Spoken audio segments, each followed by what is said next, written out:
I'm going to show you how you can move your Steam games to another folder or drive in just a few steps. So if you find this video helpful, don't forget to subscribe and like it.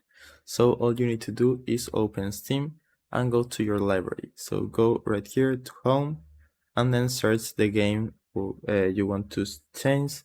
So for example, let's say Counter-Strike 2. Just right click it and go to properties, go to install files, and you will see this option to move this game's content to another folder or drive. So click right here, and if you click here, you will see the list of your drives. So in my case, I have two drives.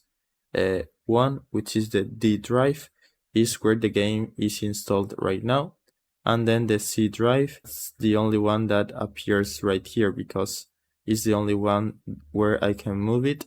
So you just need to click on move, and the game will start moving to that drive. In my case, I don't have enough free disk space, but that's the process you need to follow. So I hope it was helpful, and thanks for watching.